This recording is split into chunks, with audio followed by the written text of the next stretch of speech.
There we are. Now we're going live.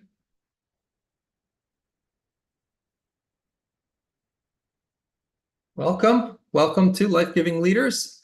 Every Wednesday at this time, we go live and we talk about what does being a life-giving leader look like. And of course, if I want to give life, I need to know how to receive life.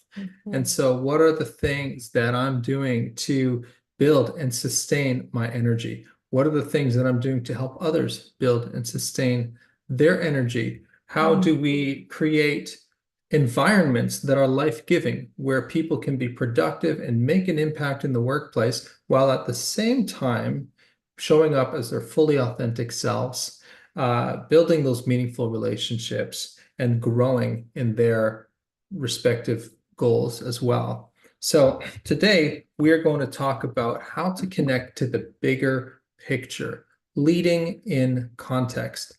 This is such an important conversation because, even as coaches, as executive coaches and leadership coaches and life coaches, which Dana and I are, we often help people get personal clarity.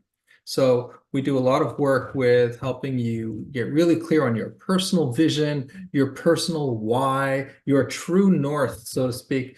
And these are all really, really important factors. But I want to tell you that your introspection does not make up the full equation of your purpose. What I mean by that is your purpose is not just connected to you and who you are, it's connected to the world around you, the problems around you that you want to solve, the trends and the movements and the things around you. It's connected to a bigger picture. Everything that we do is happening in context to something else. If I think about the creation process as documented in Genesis 1, everything that God created, he defined its relationship to something else. So he gave it a context. And so this is really, really important, as I live in context. And so as a leader, what that means is, how do I intentionally stay aware of and connected to the bigger picture? And then how do I translate and disseminate that bigger picture to the people on my team or in my organization, so that I am providing them context and how it's connecting to the bigger picture? And so this is what we're going to be dialoguing around today. And both are really important.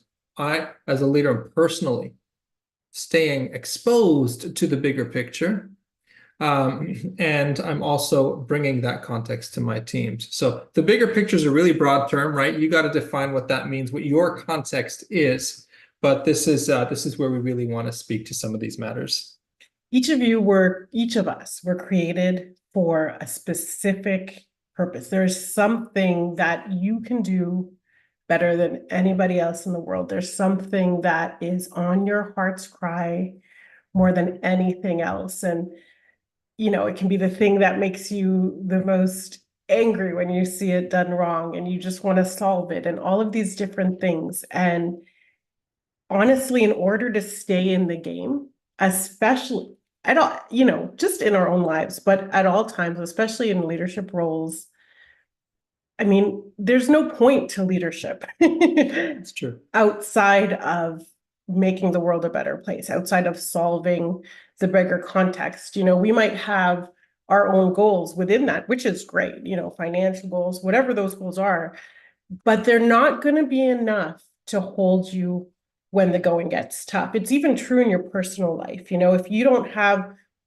a bigger picture mentality, you will give up on certain things. You will give up on, improving yourself in certain areas or pressing through certain things. But when you have that bigger picture context, when you're tempted to get stuck in the weeds, you can zoom out. You can zoom out and look at, okay, this is why I'm doing this. This is what this is achieving. This is how far we've gone. This is how far we still have to go. And when you set that for a framework, not only for yourself, for your work, for your own life, you can totally call it out for your team members. Like Yeah, so I remember even when I was working with Jill Robson at TOW, we used to see like each other in those moments to be like zoom That's out. good. And we would know when we needed to zoom out, and it would just make the fight worth it. It would make it worth it. It gives you another breath of air. It gives you another reason to keep going and to defeat the challenge and to win because there's something bigger and better. And you do have to believe that you're going to achieve that thing. You do have to, there's this thing, any of you are on TikTok or anything, there's these trends about being delulu, right? Like just a touch delusional. And I think when it comes to us as Christian leaders, it's not delulu. It could look delulu, the big things we want to achieve, the big things we want to fight for, but we are working with a greater power that's put us on this earth to do it, and you'd have to believe just outside of your ability, Right. and Good. and that you will make that impact, and that you are building legacy, and that it is generational. It's not just for this generation or this team of leaders that you have in front of you, but what's going to come out of that, and who's Absolutely. going to come out of that. That's so, so important. And I love your language around, zoom out when you're in those moments, zoom out. In other words, like give yourself a broader perspective. Reconnect yourself to the bigger picture. Reconnect yourself to why you're doing this and why it matters. There are two ways that you can zoom out. You can think about the chronological context, and then you can think about the broader context of what's happening today. So let me explain these. Actually, let me explain them with an example. Uh, let's suppose um, let's suppose we're running a restaurant. I think we can all relate to food. So let's suppose I'm running a chain of restaurants, and I am we're running a conference with all of our franchisees. Okay, and let's suppose our restaurant brings together a fusion of uh, Egyptian food and dim sum. I'm making this up because these are two foods that I love.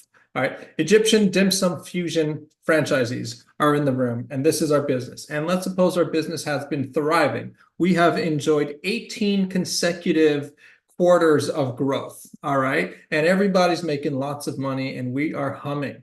And I have these folks in the room, and I want to motivate them. Well, I can say to them, hey guys, our food is delicious. Our customers, we have a high repeat customer rate, and we're making lots of money. And I think that you all will be able to be wealthy enough to retire within the next 5 years if you stick with it. We've enjoyed 18 months of consecutive growth. Look at us. We rock. Aren't you lucky to be part of this? Is that motivational? A little bit. It's useful. People want to make money. They want to be part of something successful. So those are useful data points, but it's grossly incomplete. If I were to introduce into this conversation chronological context, I might say something like, I might talk about the evolution and the history of Egyptian cuisine. And then I might talk about the evolution and the history of Chinese cuisine, and maybe some interesting stories about where dim sum, different types of dim sum came. And then I'll talk about maybe how cultures have been coming together in globalization. And then I'll talk about the unique opportunity to blend together multiple flavors. And I might even talk about meals as a unifying factor in society throughout history. And I'll start to talk about this. And now what we're doing is we're connecting the deliciousness of the product to the meaningfulness of why we're doing it and where it fits in the story. And in fact, you could even now extend and start to talk about the future, not just the past. And so we're connecting it. And what am I doing here? There's a couple things that I'm doing when I'm chronologically zooming out, which is one of the two ways to zoom out. When I'm chronologically zooming out, number one, I'm honoring the good work that has gone before me, and I'm acknowledging it. I'm seeing what we're doing as an extension and a contribution to something already in motion. In other words, it's not all about me. It's not all about us. It's not even all about our company. It's about the story we're contributing to and the impact it has on people's lives. The other thing that I'm doing when I'm doing that is I'm giving people a sense of context because we all want to be connected. We've been talking all throughout our Life Giving Leader sessions about being connected and about not going it alone. So it creates a sense of connection. It creates a sense of mission. It creates a sense of context. I love what the Bible says about this cloud of witnesses, which it talks about believers from generations past watching you and cheering you on. And it reminds us that we're part of a picture that started long before us and is going to continue long after us. The second type of context is what's happening today in a broader perspective. So for your company, your broader perspective might be your industry, and you can talk about current trends and things that are happening in your industry. You can say, hey, we've got 3 companies that are doing this. You can say we've got Asian fusion over here. You can say we've got Mediterranean fusion over here, but we're bringing the 2 worlds together. We're filling a gap. And so we're putting it in context. We're honoring the good things that others are doing, but we're saying, and here's where we play, and here's where I'm making up an example of this. I don't know any restaurant that actually has this particular fusion, but I'm just making it up so you can get an idea. And it's not just about communicating to your teams. It's actually, like Dana said, actually believing that this is where you're plugging in. This is the impact you're making, and this is the broader impact you're contributing to. Yeah, you have to tap into your inner warrior. Like it has to be something worth fighting for because it is going to be a fight, no matter how much you love what you do, you're not going to love every moment of every day and every task you have to do. And there are going to be challenges. So what is kind of the hill you're willing to die on? What is the thing that's worth fighting for no matter what comes? That motivation, you know what I mean? And your team, your tribe have got to be people who have that same thing that rouses them, to the battle. And the battle doesn't always mean blood and gore. Like there's an excitement and there's a fervor and there's a like war cry. There's all good things too. We are not created to be dormant. We're not created to be kind of meh, like, Yeah. And I think with the way the world has been, and especially coming out of COVID, and there's been so much that has been kind of there to suppress that warrior in us, that ability to believe that there's a reason to fight, that desire to even fight, because it seems like there's so much at times.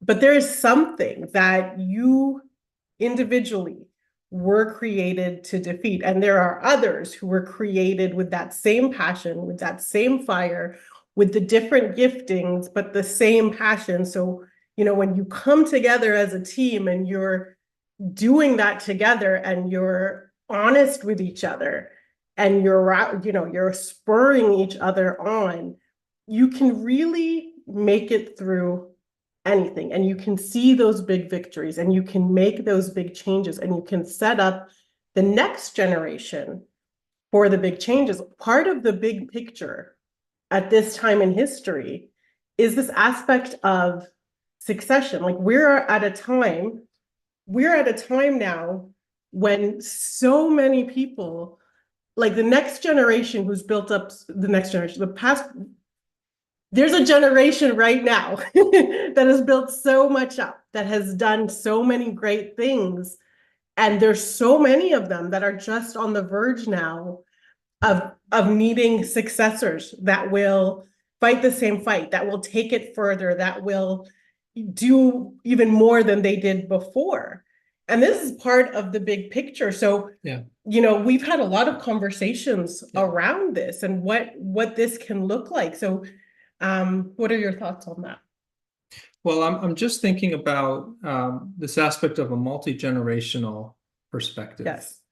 And it's not just about the value we're bringing to our customers today. It's about what's the impact we're making in our industry, in our vertical, and whatever that sphere of influence is. And I guess the word that comes to mind is legacy, right? Yeah. And so I talked about the past context, but there's the future context as well. Because guess what? When you're gone, someone else is going to continue, and they're going to have their chronological story to tell and how they plug into it. I think if I were to just encourage us to do one thing, because it's like, how do I get this context? As a leader, the higher you are in an organization, the more you spend your time in broader context. So let's say you're part of a 500 person organization, just so we have there's enough layers that this conversation makes sense. Like if you're a sole proprietor, you are all the levels at once, but you've got some folks then in a large organization that are frontline, and their context is with the customer every day or with the technology every day or whatever their day-to-day work is. They have deep context. Mm. The frontline manager of those frontline workers will have fairly deep context, but they'll have exposure to a little bit more of what's happening in the company, maybe some stuff what's happening in the departments, maybe what's coming around the corner from a strategic planning standpoint. The higher up you go, the broader your context gets. If you're the CEO of that company, you're spending more of your time actually not in the company itself. You're spending more of your time, where's the industry going? What's happening in the industry? Connecting with others, building partnerships. And so when those people come together, from the front lines all the way up through the various layers, you all have your distinct contexts. And so how you listen to each other, that's the only way to form a complete picture of what's happening, all the way in the day-to-day experience that you're creating for your customers, all the way through to the broader happenings in the organization. But as a leader, how do you maintain that context? Especially you referenced after COVID. I want to say this one thing: get out there. Get out there. Mm-hmm. This is not, we're not talking about researching. We're not talking about sitting behind your computer and researching. That is useful. Do it. Don't stop there. Get out. Go into other rooms. Expose yourself to other conversations in your sphere and even maybe in some of the peripheral verticals that influence your sphere as well. So you want to get out there. Why? Because it inspires broader thinking. It puts in context where we can go. It gives you perspective and foresight into what may be around the corner. And so you want to give yourself, you want to expose yourself to the raw material to allow your brain to think creatively and strategically. But if all you're doing is staying behind your desk or staying with the same people all day, every day, it is only natural that your thinking is limited to what you're exposing yourself to. And part of being a life-giving leader is not just exposing yourself to that, but also coming back and sharing with your team the findings, sharing with your team the development of the vision or the movement based on, not the vision, but the movement based on the current context in the industry or in the world. And no matter what level you are in that company, it is your responsibility to expose yourself, to understand context, to have that bigger picture so that you are part of that vision and you are leading with passion,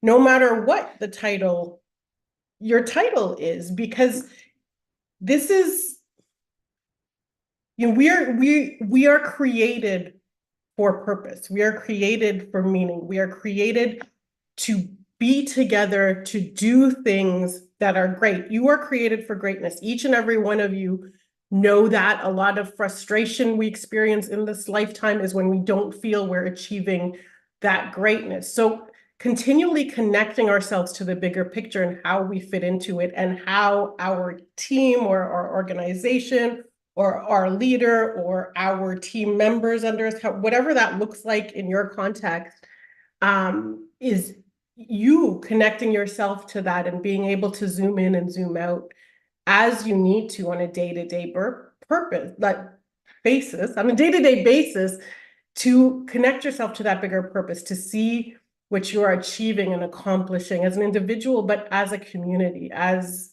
a member of a team. You know, one of the formative experiences that I had in my career is when I was the first sales operations person at Eloqua, Eloqua. They're now the Oracle Marketing Cloud, and they went public, and then they were acquired by Oracle, and they've been a major, not just player in the marketing automation space, but shaper of the marketing automation space. And when I had an opportunity to be a part of that journey, in their earlier stages. I joined them back when they were just 4 sales reps, right? And one of the things that I really appreciated about them was their ability to connect to the bigger picture through storytelling. I mean, I was motivated, but my team members were also extremely motivated because they were able to tell really, really meaningful stories, not as a tactic, but genuinely. They were able to say, here's the evolution of marketing. Here's how marketing is evolving, and here's where we're taking Here's it. where we And are. then they're able to Here's use we are. those stories to share with the customers and get the customers to buy into the stories and the vision on the impact on the bigger picture. And then those customers wanted to be early adopters around that. And so they wanted to be a part of this. And then they would take the success stories from the customers, share them back to us. So it's not just conceptual. There's a name, there's a face, there's a material impact, and I know what it looks like. I can taste it, I can smell it, and then I can take those stories and carry them back. It was even to the point where we actually, when we were training our salespeople, we had one of the most foundational sessions in our sales onboarding experience was about, remember, our customers were marketers, was about understanding the life of a marketer. Okay. Not understanding how a marketer uses our products. No, broader than that. Don't even think about our product. Let's just understand the world of our customer. What do they think about every day? What are their responsibilities? What are the pressures? What are the some of the challenges that they face? What are some of the things that they tend to love to do? And really just understanding, putting into context. So we're not myopically just thinking about what we're doing and the part that we're directly affecting. But now when I go into a conversation with that customer, I appreciate where they're coming from. And so they did a really good job of both giving current broad context as well as chronological context. And we were really, really clear on the impact we were making. So those moments where we had an impossible task in front of us, guess what? People were resilient.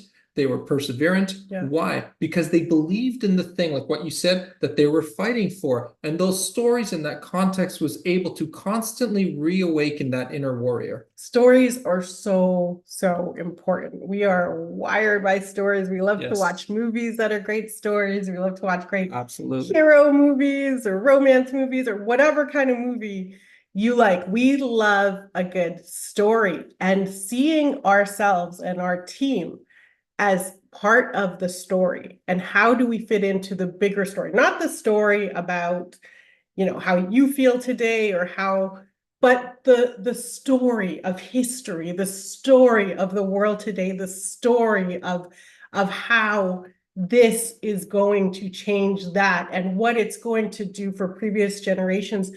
If we're not putting ourselves in that story and we don't see how we function in that story, and we're not sharing with our team members how they're part of the story, we're not inspiring ourselves. Even we won't have the energy to see it through. We won't enable ourselves to dream bigger and to continue to take more mountains, you know what I mean? And to continue to, story is so, so, so important. And it's, I was joking around earlier about saying how, you have to be slightly delulu. It's not delulu. Like, this is actually what you are created for, is to be a part of a bigger story, to be part of something bigger than yourself. And when we're joining together, it's also the ecclesia, when we're joining together, we can do so much greater than on our own. So getting that context as a team, getting that mindset as a team, getting that mindset of those who are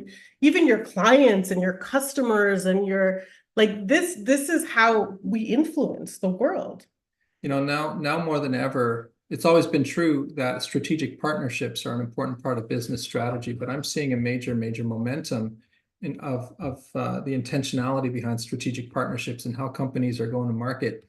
And you can't even identify who are the right strategic partners if you don't have that that broader context. Man, there's so much here in terms of I think I always want to translate this to action. So if we want to just pause for a moment and think about your scope of responsibility and envision, what is my direct scope of responsibility? Envision it. It may be conceptual, it may be geographical, it may be a department, it may be a company, whatever it is, but just envision your direct scope of responsibility. And then ask yourself, if I go one layer broader than my direct scope of responsibility, who are the influencers that indirectly affect our scope of responsibility? So for example, if you're an auto manufacturer, then your suppliers might affect it. The supply and demand and the economic standpoint might affect it. Pricing might. So just who are the players a little bit broader?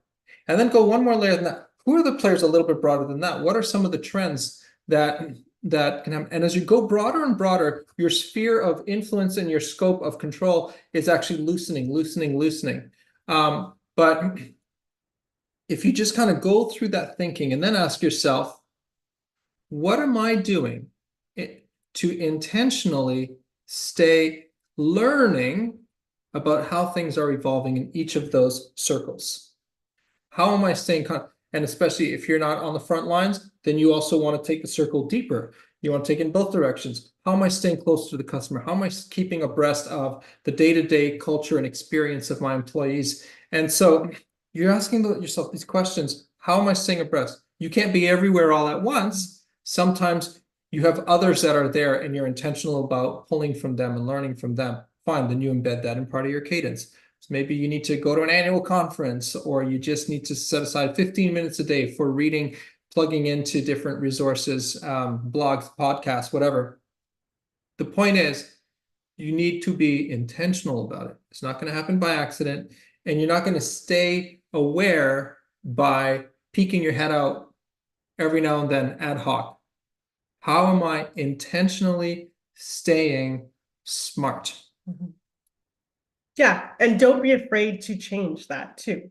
Like you need those Good. patterns in a certain season and in a different season as the context changes, because you're staying connected to the bigger picture and what's happening on the world stage around this, or your city stage, or whatever stage that you're putting your context into. As those things change and shift, you do need those like consistent patterns of people, but they also need to change and shift with those things. And you can't be married kind of to the old wineskin, because especially in this world, things are changing and shifting so rapidly. So there is sort of there's this very delicate balance, right? And different personality types will lean towards one or the other, but there's this very delicate balance about having the patterns and the things that reinforce the vision, that reinforce the picture, that do keep you connected, and then knowing when to shift those patterns and things to other things because the greater context has shifted, and this is where a team, if they're listening to each other, if they're honoring the differences in each other, if they're allowing themselves to learn, will be able to balance each other, be able to balance themselves, to move when they need to move, to stay firm where they need to stay firm. But the vision and the reason and the why, that needs to be consistent. Now, if you're listening to this and you feel like, hey, I actually need to connect to the bigger picture in a more intentional way. I need a clearer, more compelling vision behind what I'm doing. It's not likely that, it's possible you get that clarity just by kind of journaling and whiteboarding and maybe even having an offsite.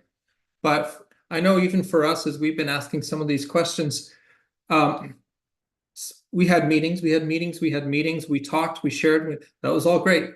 But once we started to meet with others and wrestle with some bigger questions and broader context of what's happening in the world, that's when real inspiration started to happen. For sure. So 100%. it started not with us having the right thoughts in here and going through our own thought process. That's a useful part of it. But it really, really expanded once we exposed ourselves to others and started broadening the conversation and inviting other voices to the table. So we're going to go into the Life-Giving Leaders membership discussion. If you're curious about becoming a Life-Giving Leaders member, where you can get into the private room and discuss after each of our sessions, simply go to hannahstrategy.com/leaders or click the link in the description. So life-giving leaders, give us 30 seconds. We'll get in the room with you here and enable you to share your cameras and your mics. We will see you all next Wednesday.